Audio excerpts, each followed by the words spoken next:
Quack. Quack. Quack. 12 and... Oh! Oh, yeah. I am your host, Adam Chamel. Let's go! I'm Aaron Schroeder. Let's go! This is the Quack-12 podcast, the most official, unofficial Oregon Ducks podcast on the web footosphere. Yeah, baby. Aaron, I watch so many sports, so many damn sports, even baseball for some reason, but no Duck sports, no Duck football, unfortunately. But kind of fortunately, it was nice. I also watched sports, Adam. But not amateur, only professional. Only professional sports. Well, hey, still on the Duck-related note here, as we do here, I watched, like, Justin Herbert beat Russell Wilson. I watched the Justin Herbert commercial. Yeah, there you go. I watched Marcus Mariota win that game. I forget against who. I was kind of only half watching. Kayvon Thibodeau got the strip sack of Lamar Jackson for the win. Oh yeah, he's playing. He healed. The injury wasn't too bad, so he's been playing. Awesome. Had a very emotional. I was really worried about that. Oh no, he's doing well, man. He's doing well. Giants even ain't doing bad, which is kind of crazy. I love that kid. Yeah. We were both watching some Mariners baseball. It was just cool that they made it to the playoffs. Is Thibodeau on the Giants? Yeah, Thibodeau's a Giant, baby. That's my brother-in-law's team, so it's still in the family. It's a family. I should probably get his jersey for him. Oh my God, that's gonna be his Christmas gift. Nailed it. Nice. He'll love it. That's great, man. He is. That's fantastic. Yeah, and I'm sure there's some more Duck fans that I can't Duck NFL players. But Aaron, there's big news. There's a bunch of big news, but in my personal life, a lot of times I don't announce I'm going to do something on this. No, I'm not announcing what I do on this podcast unless I'm sure I'm going to do it, because it kind of puts my foot to the fire, you know. So, first of all, Oregon and UCLA, the big game coming up, which we got a great interview, by the way, not only with Hythloday, who will be on the show, per usual, but with Carlos of No Truck Stops podcast. That'll be coming to you shortly here. Talking all about that UCLA game. But, so UCLA, Oregon, the game, huge. Top 10 of the pack. Maybe, of the week, because both teams, top 10. Oregon, number 10. UCLA, number 9. Woo! All at Autzen. And, Aaron, are you familiar with College Game Day? College Game Day is a tradition for us college football fans. Every morning, around 6 in the morning our time, Kirk Herbstreit and the boys, Lee Corso, all of them, they go up there, and it's just the preview show for college football. It's about 3 hours long. Jesus. It always has hundreds of fans in the background holding signs and stuff like that. You know, they choose one destination every week, Eugene. And they go there. They go there live. It's Eugene, Oregon, my man. And so, if someone were to be on College Game Day and be seen by millions of fans on ESPN, you would have to go there at about 4:30 in the morning, wait for an hour and a half in the dark. It's going to be raining that day. And then once you are there and stuff like that, then you're just waiting there for 3 hours, not doing anything until they cut to commercial, and then you freak out and wave your sign and stuff, and then you don't do anything. You would kind of have to be a diehard idiot to do it, in my opinion. And Aaron, like dedicated to the idiocy. Yes, you're looking at that idiot right here. Your man, truly. Yours right here. Your man. I'm gonna go to College Game Day. And I'm going to hold a sign, and it's going to say Quack-12 on it, because I want to represent this. That's where I'm not sure. I'm not sure if it should say podcast or not. Should it? But it should, we go for obviously, because that's what it is. Should we go for the blatant product placement, or should it be a hint of it? Well, you raise a great point, because should it be hashtag Quack-12 instead? Because then it's not jamming the advertising down your throat, but it's directing you somewhere. These are the questions. It's tough, you know? I think if you just put Quack-12, that actually seems the safest, right? Because it's The pun is there. ambiguous. Yeah. The cameraman won't be like in a bad mood and being like, I'm not giving this asshole some free air, free ad time. It's seemingly just a pun, but then I'm doing hashtag Quack-12 so people can go on Twitter and such.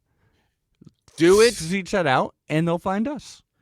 Do it in this, but maybe do it as our logo, the Quack-12 that Sandy made.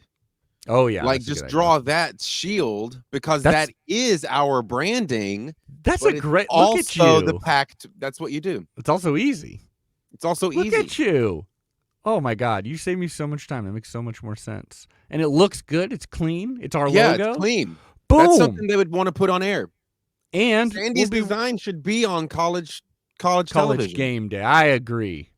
I'm so glad I brought this up. You saved me so much time. I'm I don't know. stoked for you to go. Yeah, and it's gonna suck, but nah. I mean, I'll have a good time. I'm getting like a bunch of coffee in my system, just freaking out. I was just thinking, big old thick mask though. I bet the crowd is. You're gonna wear a mask? Yeah. What are those? The serious masks? Are they called N95s? I'm wearing one. Do of you those wear a mask in the restaurant still? I do. Yeah, I've been on and off, but as of late, because I feel like I'm seeing like spikes in it again, Oh, okay. And because the smoke's been so bad down here. Dirt. Pretty bad. Yeah, that's been me on some walks. Is just like I'm gonna put on the. I'm like. I mean, just why not? Kind of thankful because I'm like, man, now I've got all these masks. This wildfire smoke is kind of negotiable. One nice thing about COVID. A disease or illness that killed a bunch of people. You wash your hands more frequently? You wash your hands more frequently.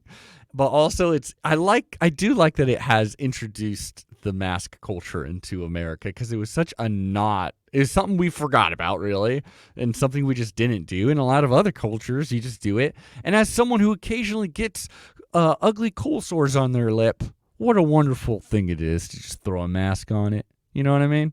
Or if you're missing a tooth, if you're a buck-tooth idiot or something like that, throw a mask. I like it when people lean into the missing a tooth and they just like always are smiling and making ridiculous faces. That's very true. It's super charming to miss one tooth. Yeah. It's less charming every tooth after that. It also depends on which tooth. If it's a back tooth that you're missing, you're kind of like, oh, you're bad at hygiene. If it's a front tooth, you're like, you did something stupid. You got a crazy story, man. Yeah, if it's one of those first teeth, I got a crazy story I'll tell on the Patreon sometime about knocking out both my two front teeth, actually.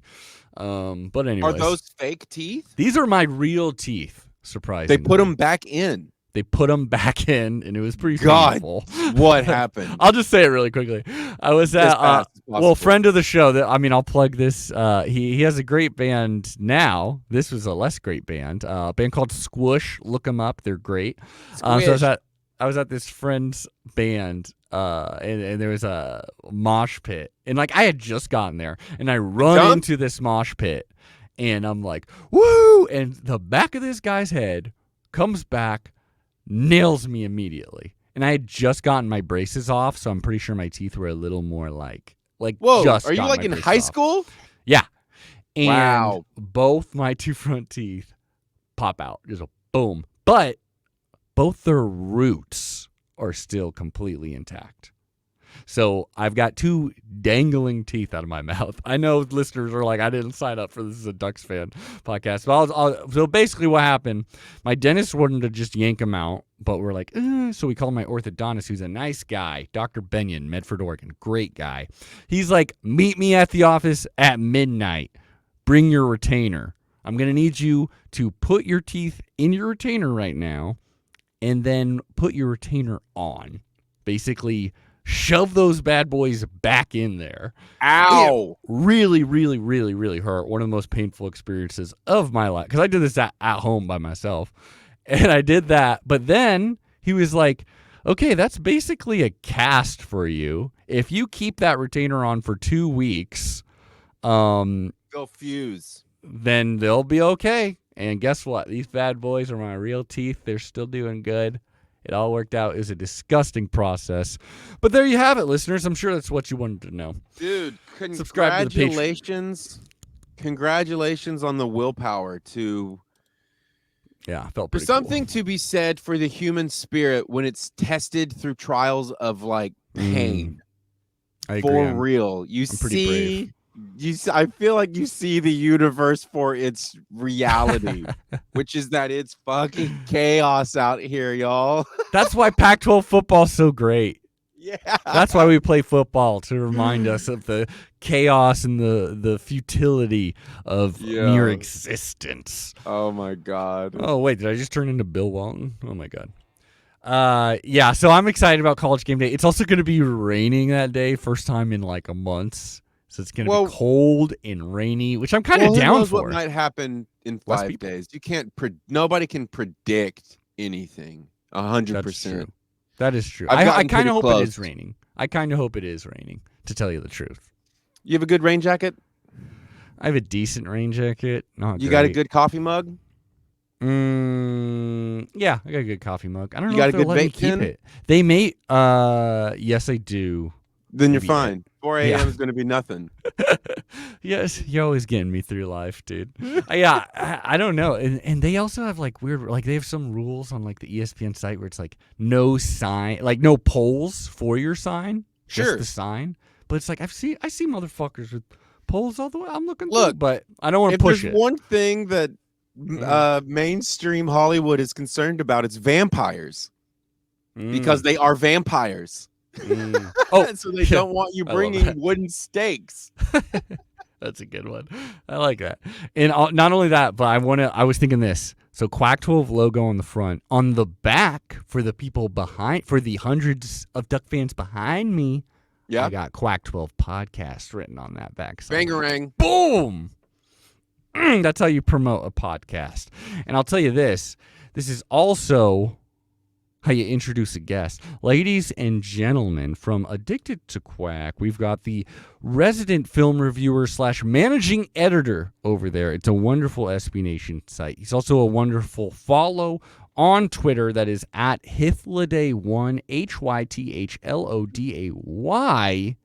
the number 1. Ladies and gentlemen, Hythloday of Addicted to Quack. How are you doing, Hythloday? I'm well. How are you? Oh, I'm doing so good. We're talking about, I've decided, am I going to the game? No, I'm not going to the game. But I am going to game day, and I'm holding up a Quack-12 sign. So that's what I'm going to be doing. But that's the only part of Eugene in which it will rain. I know, it's going to be bad. But hopefully there'll be slightly less people, slightly less signs. That's what I'm going for. You need to make sure it's got a gloss over it so that the markers and such don't bleed. I know. Well, maybe I'll go try to get this thing actually printed. Or I don't know. I'll figure it out, listeners. But it's gonna take some work. I'll document it on Twitter, possibly how this possibly failed attempt at making a simple sign. Hythloday. What you been up to? Yeah, what you been up to? Well, it's the bye week, so I've been in football terms, I've been catching up on my backlog of film. I'm actually deep enough that I'm today's project is watching the Washington-Arizona State game. And Oregon doesn't play Washington until November. I really like the opportunity to get more games in, and then because Oregon's played 6 games, I published an article on Tuesday. I basically just turned over my tally sheet and dumped it all out into an article. Like it's not very artfully written, but it's like, here's every stat I collected. Here you go, you monkeys. Yeah, enjoy. I liked it though. I mean, honestly, because there's a lot of stuff that people that will talk on and on and on and on and on and on about the Ducks. Like sometimes it's really nice to have someone like you that's literally like charting, watching everything, to watch, say, how the offensive line is unfolding, exactly who's getting time, who's like not sitting out or something like that. I saw that like Jones. Is it possible there's a little injury kind of thing that is? Who knows? Yeah, they don't really talk about it. But I appreciated that, and I also thought it was interesting that you noted like, hey, what is the right thing to do when it comes to an anomaly like the Georgia game this season? Do you put it in? Do you put it out? You kind of like, here's both. Here's what it looks like with. Here's what it looks like. Here's the information. Yeah, like, which is all you can do. I decided that was I just figured like, I can make arguments about what should and shouldn't be excluded, but like it's probably easiest or most straightforward and sort of trusts the reader, like, well, just here's all the data and you can choose. And the thing that's remarkable about whether you exclude the Georgia data or not, and the other game that I gave the option of excluding was the Eastern Washington game. I normally, when I'm computing scores, I exclude the FCS games. But like, mid-season, only 6 games, that's like a sixth of your sample, right? So like, okay, like here's what the numbers look like.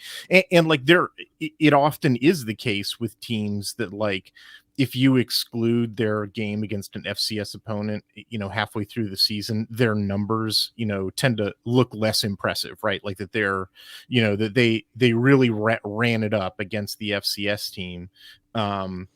But then if you exclude the, that data, Oregon, that doesn't really happen. They basically performed against Eastern Washington the same way that they performed against their other FBS opponents, with the exception of Georgia. And actually on the offense, they performed against Georgia, pretty much the same as they performed against everybody. It's really only the defense that gets a huge bump when you exclude the Georgia data, which I feel like most people sort of intuitively, got watching that game. It's just like, yes, Oregon only threw 3 or only scored 3 points, and Nick's threw a couple of interceptions. And so like it looks pretty bad, on the scoreboard, but just like watching the game, like Oregon was moving the ball, and the efficiency rates don't really change, going up against Georgia's defense compared to BYU's or Stanford's or Arizona's, and like those aren't great defenses. And the reason that really happens is that like, the thing that I've really noticed over like more than a decade of charting teams is that your efficiency numbers don't really change based on your opponent. Like, it's your yardage numbers will change and your explosiveness numbers will change, but whether or not you succeed or fail really just comes down to like who you are more than who the opponent is. That's the most motivational thing you've said on this podcast. That's beautiful. Like if you're playing an FCS team, your successful plays will be even more successful. You'll get more yards out of them, but whether you cross that threshold between a successful and a failure play, it's like it's how well you execute your assignment, and the opponent, the opponent's quality is really just about like limiting when we're talking about Oregon or whatever team you're talking about on offense, the opponent's defense will be able to like, okay, he tackled that guy after 5 yards instead of tackling him, after 8 yards or 10 yards or whatever.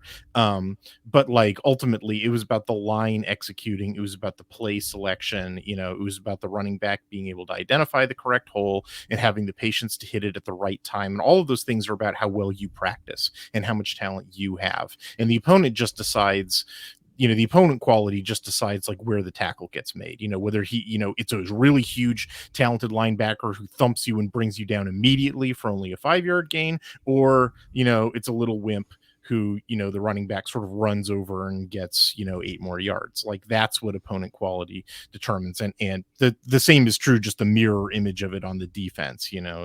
I'm sure you can imagine how that happens. So anyway, like that one doesn't really surprise me. It actually was a pretty huge surprise to flip over to the defensive side of the ball and see how much of an increase in performance happened when you exclude the Georgia data. Like it is like Oregon's defense just was absolutely thoroughly humiliated by Georgia. And like, I've had a lot of different conversations about why that might have been, like my theory is that Georgia just like Dan Lanning didn't change his passwords. I think I've offered that theory on this podcast before, that like Georgia knew where the blitzes were coming from and they would just throw behind the blitzes before the blitz even really got going. Like they knew that there wasn't going to be a defender there. And that's why Stetson Bennett's like pass completion rate in that game was like 80%, and it's never been like that high before or since. Well, and it makes sense that it's like Dan Lanning coming into this program, defensive coach, like first game, like you are not installing something to purely be a bluff for Georgia. Like I feel like the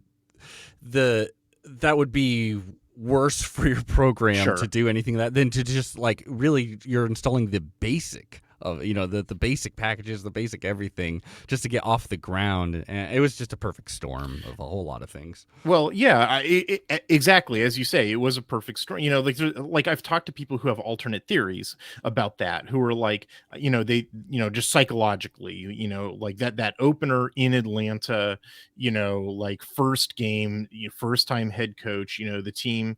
I've heard theories that are like the team had problems, but it's hard to identify them until you play a live game, which is why like a lot of teams prefer to open with like an FCS opponent or a lower and not play their real tough game until week 2, so they have like a week of live reps. Well, Oregon didn't get that, like whereas Georgia, a national championship, team coming off of a national championship, like they know what they're doing. They didn't need a week to like suss out those problems. And even though they did lose a lot of their dudes on defense, like all the dudes who were playing were guys who got huge amount of garbage time reps last year, in this system. So like, but anyway, sort of the thing about that perfect storm is that like all of those things can be true. Like they're not mutually exclusive theories.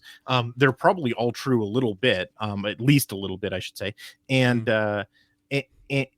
but like none of those things obtain for weeks 2 through 13. You know what I mean? Like, Oregon's only going to play one opener. They're only going to play one team that's got 5-star talent up and down the board. They're only going to play one team that knows Dan Lanning's passwords. They're only going to play one game in Atlanta. They're only going to play one game where it's, their first game with a new system with a new head coach. And sort of like for all those reasons, I think that it makes sense to exclude the Georgia game. In terms of like, if you want to use these numbers to sort of predict how Oregon is going to perform in the future, taking out the game that is never going to be repeated, like the conditions under which that game was played are never going to be repeated, is like, okay, that makes sense. And then when you do that, it's like, holy cow, the numbers jump. Like I mean, like usually, like I have the ability, because all of this is just in a database, so it's just real easy to exclude a certain game. And like before I publish any article, about an opponent, in which I've got like, well, I've charted their last 8 games or whatever. Like I always go through and I exclude each individual game one by one to check, how it affects the numbers. And usually you're talking about like, oh, it moved like a point, or it's like usually the variations are very minor. Even games where you're like, oh man, they got blown out in that game, and you exclude it, and you're like, oh, their performance only jumped by like 2 percentage points, because it's usually not really a big deal. This game, it jumps by 6.5 percentage points, which is like, I mean, it's bonkers. Like, I don't think I can express like a percentage point in efficiency metrics is like the equivalent of like a foot of sea level rise. Like imagine you own beachfront property and I just told you that it's, tomorrow there's going to be 6.5 feet, the sea level is going to be 6.5 feet higher. Like that's how incredible a one game exclusion is. One thing I very much enjoy about the latest, basically ducked out, or the Oregon Football 2022 Midseason Statistical Review is the article. Great title, by the way. Just everybody's making t-shirts for that title right now. Yeah, over at Addicted to Quack, there's a catchy title. So one thing I enjoyed about the article too is that like there wasn't a lot of like, if you're watching every game, it wasn't a whole bunch of information that just like completely like shocked you, like, oh, I can't believe they're doing much better or much worse in this category. But it did put it coined it, like it explained it in a way that it's like, yes, that made perfect sense. As in like stuff like obviously the passing game has drastically improved, which has just improved the entire offense overall. Sure. And also things like Bridges is kind of getting burned online for just like, we need to get a better, like immediately someone else better than him. I thought you put it really well, where it's like he's basically one play a game. He's getting burned real bad, but other than that, he's doing pretty well. Like I thought that was it just made sense having watched this season. It's like, yeah, that feels about right. Yeah, it's nice to give out the numbers because it's sort of like it quantifies a lot of things would feel like intuitively true. It it sort of bounds the like it kind of constrains hyperbole, right? Like, oh, here's exactly what Bridges' score is, and so people who want to be like, screaming about him, or people who want to be like, you don't know what you're talking about, this guy's great, it's like, no, it's right here, this is the number, or like, or alternately, when there really is an extreme number that you can scream about, like you can really scream about it. So like the one that I've been screaming about to the point where I italicized it in my article, which is like, I'm sure you can tell from my tone is like crazy, is Calm that like down.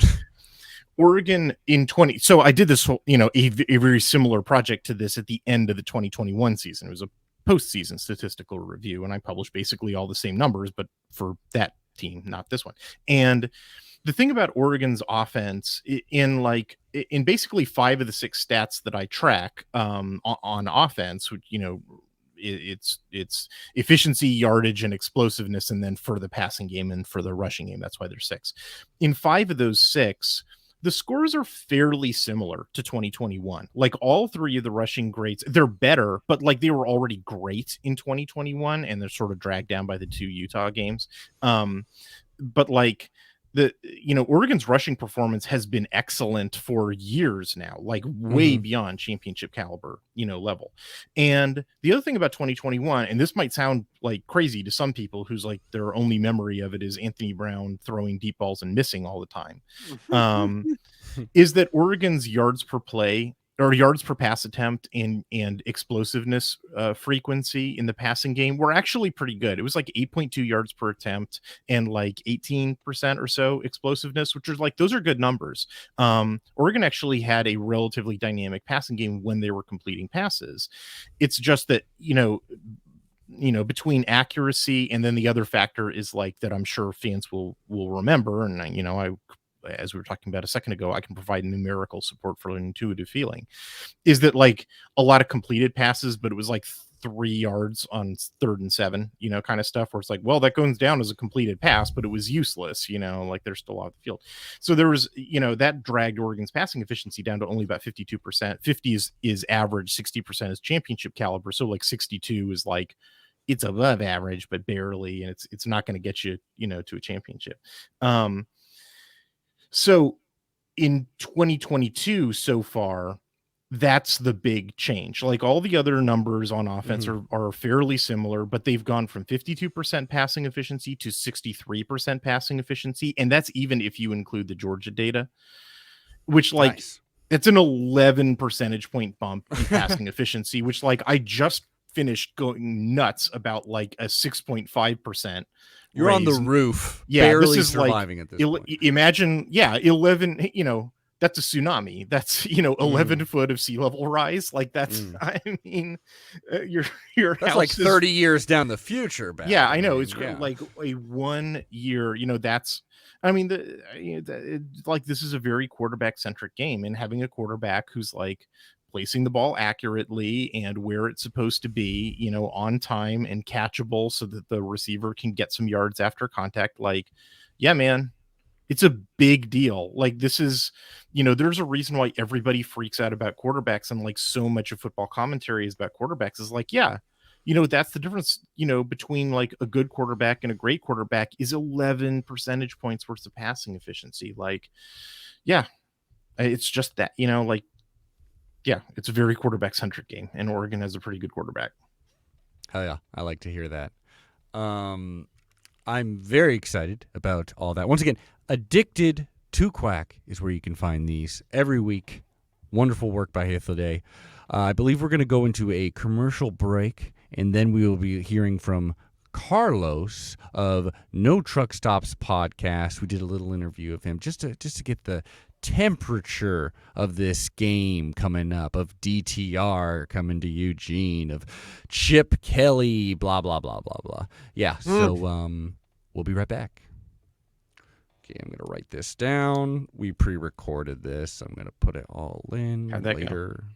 It was fun. It was just a surface level kind of just detail, so it shouldn't conflict with what we're going to do on UCLA Thursday. Fans are very excited to lose horribly. I know. I'm stadium. Like, well, I feel like let's come back from break so I want to talk about this. And we're back on Quack. We Quack, quack. were just talking about UCLA fans are really hyping themselves up. Like you're hearing a lot of like shit talking on Twitter and stuff. Fair enough. That's fun. That's wonderful. You should. You're 6-0 and stuff like that. Beat some ranked Pac-12 teams.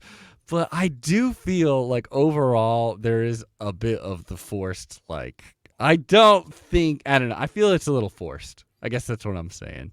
Under the veneer of confidence, I think these UCLA fans are very afraid to come into Eugene, as they should be. Though our last few wins over UCLA have been very competitive, and so I am excited. But I'm feeling also more confident against UCLA than I have in a while. Like, I don't know, the team's looking really good. Their defense ain't looking so good. Can I ask you, Hythloday? I mean, we're going to have a really wonderful interview coming up here. Keep an eye on the feed, diving much deeper into UCLA. But Hythloday, how are you feeling about Oregon versus DTR? Well, that's the game. Like, right?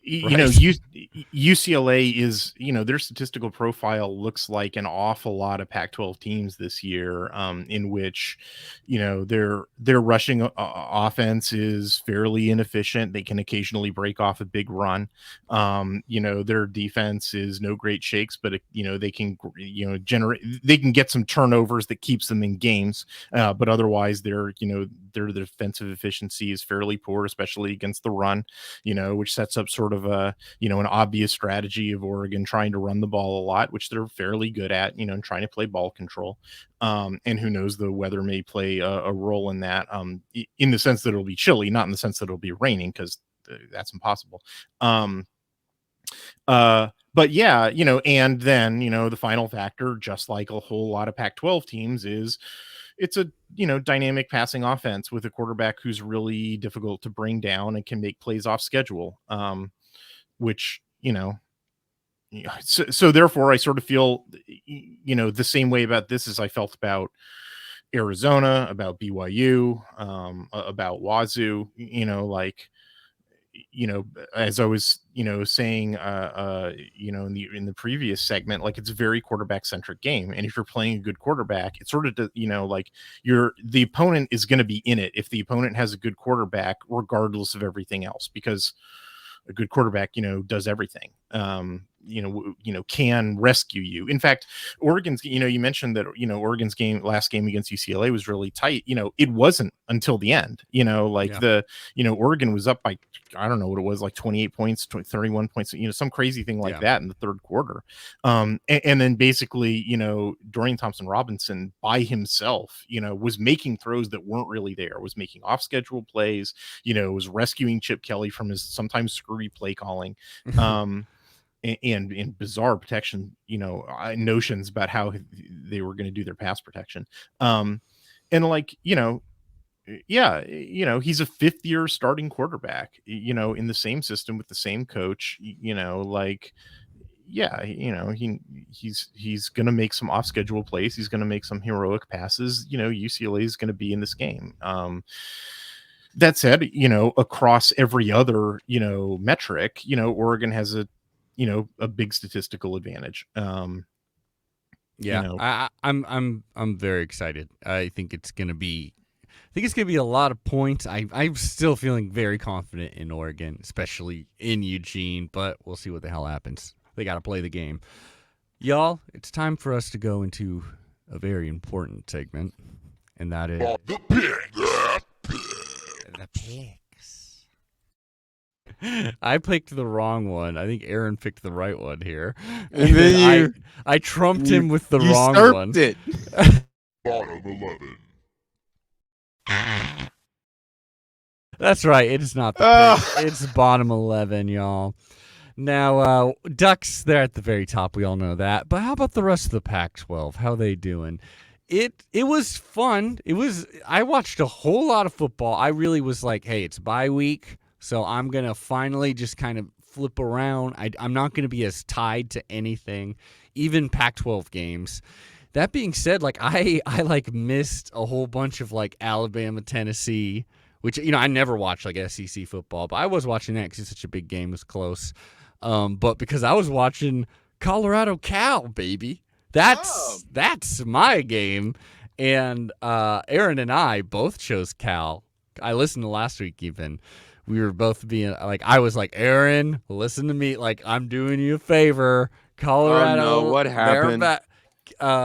Colorado won the damn game, dude. Both of us got it. this wrong. Colorado won their Everybody first... got it wrong. Yeah. I run a Pac-12 pick'em, and like literally every person picked Cal to win and cover. The survivor pool is completely devastated. Nice. That's what did it. Oh, wow. It's just, I mean, and if you had to look at Colorado's schedule and you had to choose a win, sure, Cal would potentially make sense because of their offensive issues. But it was just like Colorado truly didn't look like they were going to beat anybody. It looked like they were going to steal Washington's 0-12 record, the only 0-12 in the Pac-12 season that's ever happened. But hey, they got the win. It's the first time they've covered this season, I believe, even. And Justin Wilcox should feel bad.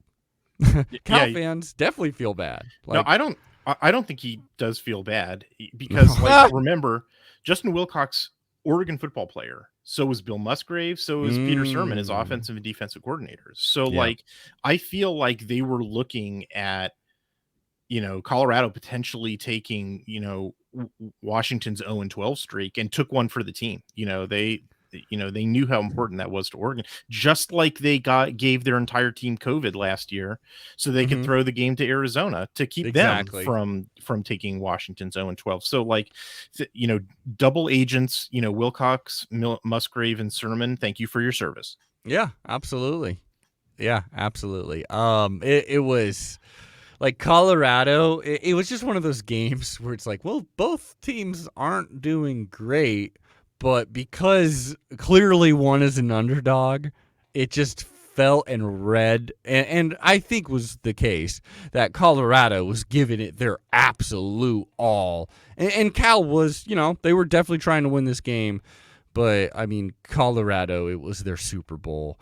They had the interim head coach, and Sanford, it worked. They did awesome. It. I mean, it was a sellout crowd, and they were all wearing white. Yeah, I mean, that's the thing about this game is that, like, really Cal should have won it. It was like it required, I think, like 7 different things going against Cal and for Colorado that were each sort of like, I mean, no individual one was like blow your brains out like crazy, but like the fact that, it was one of these things where like everything had to go Cal's or Colorado's way for them to get the upset. It still would have been a humiliating performance for Cal, but like, this probably should have been like the game probably should have ended 17-13, but Cal, because Cal at the very last minute of the game was standing on the goal line and then called 3 really stupid plays. One of them should have gone in. Like if they had just run the ball 4 times, they would have gotten a touchdown and the game would have been over. Well, it took like an amazing picturesque catch from this is one of my favorite names of all time, Montana Lemonious Craig. I always think of that like Key and Peele sketch. Like this is truly the most Key and Peele name, Montana Lemonious Craig. But just tip of one toe fully extended over receiver, over defender. Like it was wonderful. And then also in the end zone, Plummer like throws it to a man. The Golden Bears got it in the end zone. And then he starts to pose, right? He starts to do the like, I'm the hero who just won the game. And then Buff comes in, boom, punches that ball out. And like that's kind of what it felt like. It was just like Colorado is in their fans. They had fans in the stands that were stoked. UCLA, no excuses. Stanford, no excuses. But like it's just like they were ready to run through a wall. It was so fun. I even though I had a parlay on Cal winning, and I had Cal winning, I was still really quickly being like, oh no, I'm rooting for Colorado in this one. That's funny. I was glad that they got the win. They deserved it. Washington versus Arizona. Didn't see a lot of this game because I was like popping on to like 2 other different games, including the Mariners play in the playoffs. Like, I bet a whole bunch of Huskies fans were not watching this game. They were instead watching the Mariners. I really feel like that is a thing. I bet you Gaby. I want to ask Gaby when we talk to her. I what think was it she depends watching? on how much you enjoy baseball. Yeah, well, I mean, hey, Mariners, baby. If I lived in Seattle, I would totally be watching the Mariners instead of the Huskies. Like, I get to watch a mediocre Huskies team every year. I get to watch Seattle in the playoffs like never. So yeah.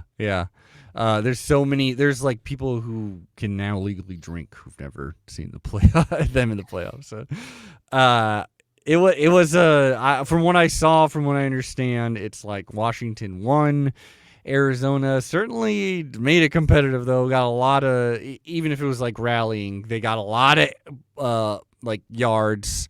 Freshman of the week again for I forget his name, but T-Mac. It was, it's a little troubling, but it's the way Washington has been winning. You know, I don't think Washington's like a garbage fire or anything. I think they're, I think their defense is a garbage fire. Yeah, their defense is a garbage fire. That is very true.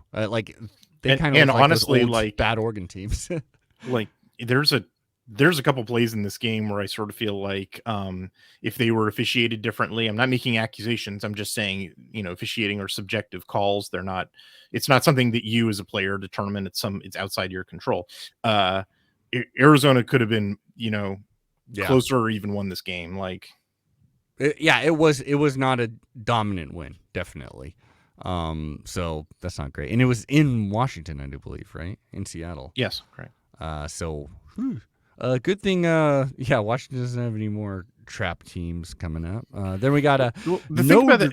Hey, just one thing, that's interesting about Washington is that like remember Oregon just played Arizona and Oregon rushed for 300 yards, right? And like everybody's rushed for like 300 yards against Arizona. Mm-hmm. Washington rushed for 79 yards. Very good point. Against them. Like this rush defense that can't stop anything, and it wasn't that they weren't trying, they tried running the ball like 29 times, it's just like, Washington's rush offense is just, and it kind of doesn't matter because they want to throw the ball like a million times every game. It's like a 2-to-1 passing ratio, but like, if you can't run the ball against Arizona, it means you can't run the ball, period, like full stop. It means that like, and that means like going forward with Washington, like if your defense stinks and your rushing offense stinks, then you have only one option, which is games that look like this, where you need to boat race your opponent. You need to always keep them at arm's length by staying one touchdown ahead.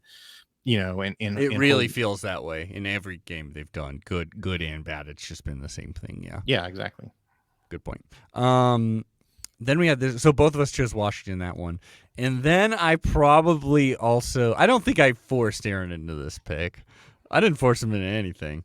But so we were like, Stanford does suck. Stanford does really suck. It turns out, and it looked like this may be the case, Notre Dame sucks more. This game was watching paint dry. Did I pick fun. Notre Dame to win? Both of us picked Notre Dame. That doesn't sound right at all. Just listened to it. I just listened to it yesterday. All right, I doubt myself now. My past self was an idiot. Yeah, aren't we all? By the way, I should say for that last game too, that was, I didn't make the soundbite, sorry, Hythloday, but it's gonna be something like Hith hype, or like Hith hype, Hith's pick, something like that. You chose Arizona as, I mean, you basically are looking for the chaos. Yeah, you chose Arizona to win, and like it was nearly there. It was. Yeah, I mean, considering that there were 2 Pac-12 games that had totally bonkers upsets, I'm not going to claim like a win on that one, but I will say that like, if you, given the talent levels, for Washington versus Arizona, that game shouldn't have even been close. And the fact that it was, is, a good indication of like the trajectories of those two teams. I agree. But Stanford at Notre Dame, that is pretty key here. Yeah, they won. And like it was a pretty boring game, low scoring, and then it was like Stanford was up like almost the whole time. Then Notre Dame went on a drive, and then surprisingly, Stanford answered. And then Notre Dame had like a fart of an offensive drive, and they lost the game.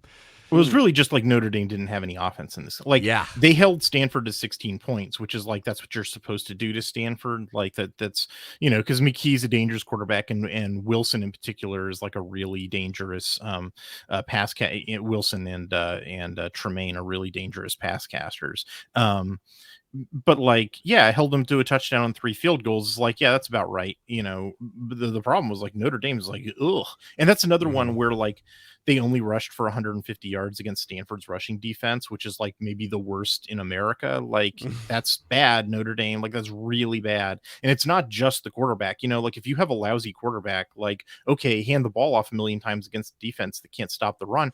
Notre Dame couldn't do that either. They rushed 34 times for 150 yards. That's bad. Like, that's real bad. Tanner McKee, all I'm saying is KJ Costello had a lot of success over at Mississippi State. Imagine you in that system, dude. You could be winning some games. Yeah, Notre Dame, I mean, that is bad. I think you really leave this game being like, Notre Dame, what are you doing? Damn. It's fun, though. I mean, that's a out-of-conference win against, like, a historic power. So, hey, good for the Pac-12. That's fun. Yeah, we both got that one wrong. Utah. It probably means that USC has zero opposition except for UCLA, though. Yeah, no, really, honestly. But because this was the big one, Aaron. Utah defending SLC against the invading Trojans. USC came to play them. This was a big one. The last undefeated Pac-12 team. A lot of people, it was their darling. Like, they were number 6 team, I believe, at this time. At the last minute, a whole lot of penalties. Let's just say that. USC fans, that's kind of all they're talking about. I would too if I were them, but also, there's a whole lot of things that go on in these kind of games, and like a defense could have helped you out. It was just USC couldn't stop Utah. Utah couldn't really stop USC unless there was some craziness going on. It came down to the last drive. Utah's going down. They score to get under one, so it's like they're trailing by 1 point. Kyle Whittingham elects to go for the 2-point conversion, which was kind of an easy. I mean, it was definitely in the back of my head that I was just like, the way you're moving right now between like basically Cam Rising, it just felt like, hey, you only got to go so far. It's right there, and it felt like it could be the game winner. USC still had time on the clock. All they needed was a field goal to win at that point. And in that game, it felt like, I think they're going to get it. There was still some really weird, like, Pac-12 officiating shit where it was just like there's like a defensive pass interference, but then they got an interception off of that, and then he like ran time off the clock even though it was off a penalty, and then they were like, oh, but we blew our whistle accidentally, so we're going to give you more time. Whole bunch of shit happened. USC did not rally and did not win this game. Should have given it to Dye more often. Oh my gosh, USC is upset. They lose to Utah, the very same Utah Utes that I chose and you did not. That surprised me. Usually you're back in those Utes. Yeah. Well, I discovered the Texas Trojans, and that's right. You loved that. They're actually more like the Oklahoma Trojans, if anything, at this point, Aaron. I mean, with Lincoln Riley there, he was more. Oh, dang! Maybe is the that's Texas why. Trojans over already? That was fast. Yeah, sorry, bud. So Utah wins this game. It was entertaining, I'll tell you that. Except for all the penalties. Did you learn anything new from this game, Hythloday, or is it just that looks like those teams? Well, I haven't done film study on it yet, but I'll tell you from watching it live and then just the box score. You're right that the officiating was really screwy. I don't think that on balance it benefited one team more than the other. This was the first game I think that USC didn't generate a turnover, which is why I think it was close, because their defense just stinks. They were pretty banged up. And then once I forget Gendry, right? Is that from Gentry? Yeah, Gentry. That's it. Once he got injured, it felt like there was no one in the middle of it. And that's I mean, like, that's on. You're right that USG should have handed the ball to Dye a lot more. He was running at something like 6 yards a carry, and Utah's rush defense is just not nearly as good as it has been in previous years. And then, and the other thing is that, like, the sort of like sign of trouble to come for Utah is that like their rushing offense was not good in this game. They really only had 3 things going for them this game. They had passes to Kincaid, they had passes to Valet. They don't have anybody else who can catch the ball, and they have like Cam Rising, scrambling or design runs or whatever, because he's a one of these long lines like fearless Utah quarterbacks. And like that's it. Like their offense it's not one dimensional is kind of not the right word, but it's not multi-dimensional. It's not like they can do everything. No, they really just do 3 things. And just USC, couldn't stop them at all. Like Utah is not running the ball very effectively. Like in this game against, again, not a good rush defense. USC does not have a good rush defense. They ran 32 times for 138 yards, 4.3 average. That's not Utah's. Utah relies on their run game.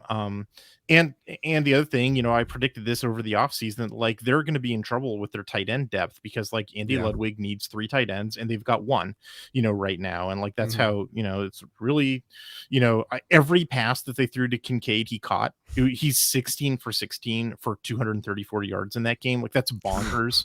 Like that's probably not sustainable, like, and it's not like, I mean, it's like anyone who's watched Utah who knows Andy Ludwig, it's like, even though Keithy's out, it's like they throw to the tight end. Like that's their game. It's nuts he was able to be just that. I guess my closing thought on this game is that, like, I felt the same way watching this game as I did watching the UCLA Washington game earlier this week, or earlier. It was a midweek game earlier this season.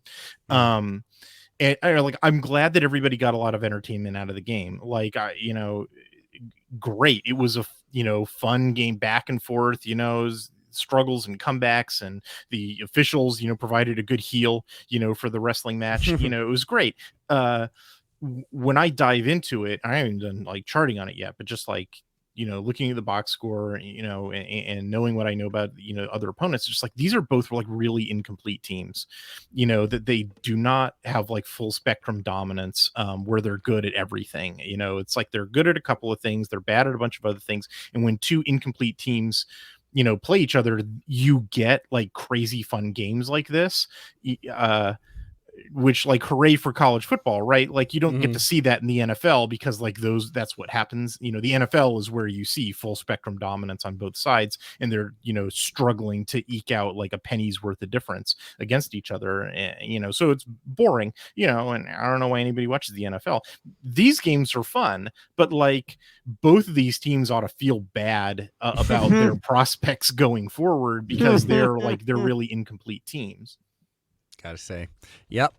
And then the final one, Aaron, you're going to get the win here. Because I was feeling confident for Wazoo. I was feeling confident. But you know what? Oregon State's defense is now the one I'm really going to champion. Because Oregon State, Jonathan Smith is just a really good fucking coach. And I wonder if anyone who with some real money is ever going to wake up to that fact and realize, like, oh, he built that team out of what? Like, what? Like, I don't know. He's just really impressive. The Beavers win this one 24-10. Gulp. Yeah, Wazoo's offense can be shut off, it seems like. They were missing their best receiver in Bell. I didn't know that. Which is relevant, but I mean, they've got a bunch of other, perfectly competent receivers. This was really just like Cam Ward had a real bad game. Yeah. And like, I don't know. I sort of feel like, I called that I didn't think that he was a very good quarterback and prone to be spooked. And then that's been true in every single game. Except for Oregon, and so every Oregon fan, every time I say that, is going to look at me like I'm crazy, and I'm going to point to games like this, or it's just like, yeah, this is the, every quarterback has their best game against Oregon phenomenon. Yeah. Like, Yeah, like I mean, it's the same stuff that you saw when Wazoo played Oregon, where he's like scrambling around out of the pocket and just like against Oregon, he made magic happen, and there was a bunch of trick plays and like, Wazoo pulled out all the stops, in that game. And then this is like what that team performs like when they're not rock hard for the opponent the way that they always are against Oregon for reasons that I don't understand. Against Wazoo's defense, I sort of more than anything else saw this as a sign of trouble for Oregon State because like the quarterback was really inefficient. Yeah. And like they're really only getting good rushing performance out of one of their backs, Damian Martinez, this year. Which like that's great, but like where Oregon State's been really successful in the past, several years under Jonathan Smith is when they have like at least a 2-back system that they can rely on. And like it doesn't look like they've got that right now. Which like I don't know, like, like that's enough to get you past the Wazoos of the world. But like in terms of being like a threatening team, because they're going to a tough part of their schedule. Yeah. Like they just need one more game for a bowl game. That's true. Bro. That's true. One more game. And like that is the nice thing about Jonathan Smith is like I don't even got to look at the schedule. I know they're getting at least one more win. Because he's going to get them there. Oh, and they're playing. Well, I mean, they've got Buffalo, Cal on Colorado coming up next. Yeah, they've got Colorado and Cal on schedule, so I'm sure they're going to make a bowl.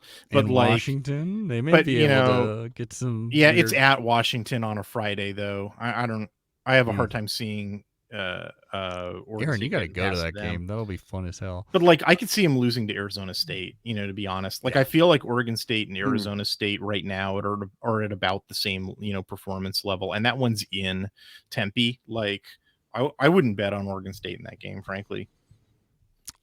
Here we are, folks. The final segment, the most important segment. I think I've already said. The picks. That's right, it's the picks. Oh, yeah, I also do background music. I forget about that. And I always say it out loud and take the time to pull it up because it's good radio. Here we go. Aaron, we're going to start off with the big one. Obviously, game day here. I will be choosing the number 10 Oregon Ducks over the UCLA Bruins. What say you? Oh, by the way, we both got only 2 right last week. Right. So the score right now, I have 39, you have 33. I'm going with Oregon. Woo! There's only 4 games to pick this week, too. So I'm going Ducks, baby. Okay. I mean, we've talked about it a lot, but it'll be a fun one. I think it'll be a Duck win. We'll see what the hell happens. Unless DTR goes... Well, he'd have to go Super Saiyan, and we would have to be playing under, like, what we're used to. It's my opinion. I knows is there's 3 letters in the alphabet that I just don't give a shit about. D, T, and R. I like it. That's fun. That'll be my game day sign. It's not very clever, but yeah, I'll be it's a little long. Then we have ASU at Stanford. Stanford coming off a win. Their first FBS win in like 12 tries or something like that. ASU at Stanford. ASU kind of a, in a pretty bad situation, but they're coming off a bye. Oh yeah, I picked first. I'll be going with the Sun Devils. I think that was Meet Stanford. Meet Stanford. Aaron's pick for this week. Okay. Who knows? Maybe that slow mesh is what they need to do to cool down those Sun Devils. This season, I'm just tanking. Terrible. Yeah. Well, you're tanking for that number 1 pick for the offseason. Colorado at Oregon State. Colorado's coming off a win, too. Can they keep it going in the terrifying confines of half of a stadium? The Potato Palace, as Hythloday has coined it. Potato Salad Palace. Potato Salad Palace. Sorry.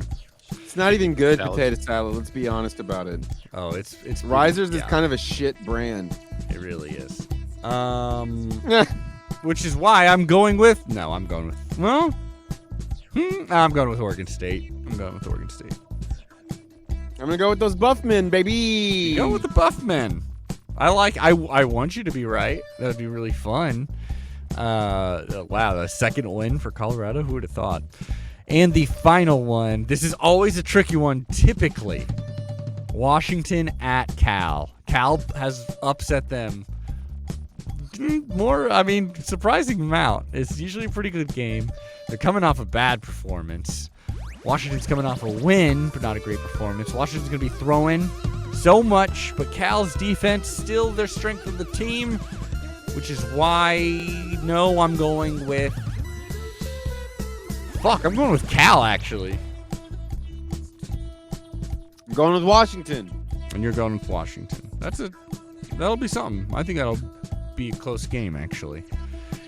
Hythloday, are you feeling is there a pick for you to make? I don't know if your hand is forced every week to make a pick if you're not feeling it, but there aren't any games that are sort of Cal could beat Washington. I can definitely see. I can see a scenario for all four teams who are dogs to win. Their games. I don't think there's going to be. I think that because the Pac-12, there'll be some wackiness, but not like there's a sneaky fun matchup. This time. I think that Colorado is probably going to lose to Oregon State simply because Colorado's been reverting to their new interim DC plays a lot of cover 2 zone, and Jonathan Smith just tears up that defensive structure. Even with a mediocre quarterback, you should be able to find a bunch of throws against that defense. So I think that one looks like chalk. I don't know. I don't know what to think about Arizona State because they had a bye week after they upset Washington, right? And are they going to go with the walk-on backup quarterback? Is Stanford better than we think because they beat Notre Dame? Beats me, man.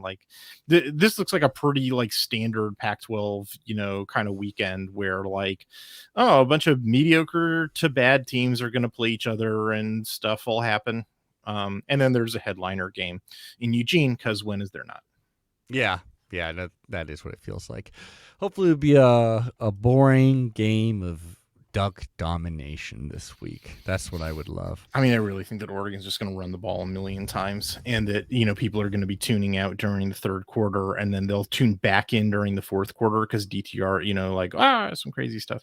But I have a feeling this is going to look fairly similar to the 2021 game in which in the middle 2 quarters, UCLA do some wild stuff in the first quarter because Chip Kelly likes doing that. And then the middle 2 quarters, Oregon will just sort of grind out, a 24-point lead.